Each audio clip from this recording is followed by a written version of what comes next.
Somebody asked me, how did you get into personal brand storytelling? And to be honest, I fell upon it by accident. I had to do a presentation for a group, maybe about 80 to 85 people on Zoom.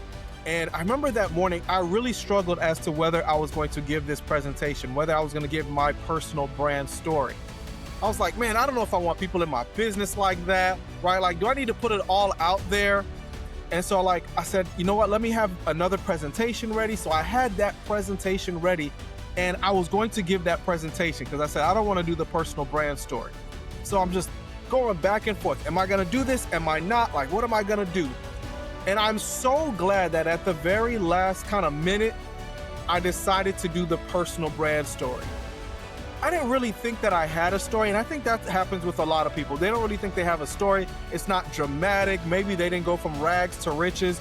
They didn't have like a traumatic life event, like they weren't in prison and came out and became reformed and a better person. Like, that's not the case. So you think you don't really have a story.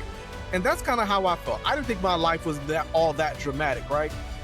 So I go up, I give the story, and at the end, like, everybody is crying. I remember afterwards, a few people had called me and was like, hey man, like, why are you making me cry like that?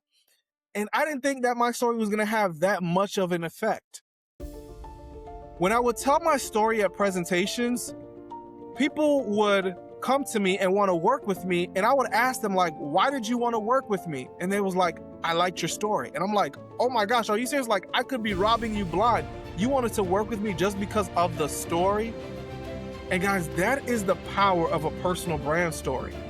When you tell the story of what you've overcome, what you've been through, like how you got beat up, how you got beat down, your scars, going into the backstory, the wounds of your childhood. It could have been a divorce. You got fired from your job, like things that you lost in life. Like, what were those things? That's what you want to share in your personal brand story. You want to talk about that struggle, like how difficult it was, how you didn't think you were going to make it, how you were doubted by your friends, your family, co-workers, colleagues, associates. Like, what was that like for you? When you tell that story and people see how you've personally overcome, guess what? Now they've bought into you as a person. Because they were like, if you can go through all of that, overcome, and now have an impact in other people's lives, then you must be able to do the same thing for me. And guys, the perceived value of what you're selling now goes that much higher. Because now people believe in you and what you're all about, and it doesn't really matter what you're selling at that point because they've bought into you as a human being.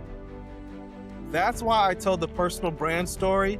That's why I love teaching people how to do their personal brand story. And guys, when you do the same thing, when you tell that story, the same thing will happen for you.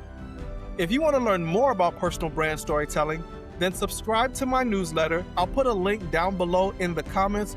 Go and check it out so that you can learn how to go from just being an option in people's lives to the one that they trust, they remember, and want to do business with. Guys, make the rest of your day the best of your day, and let's tell more stories.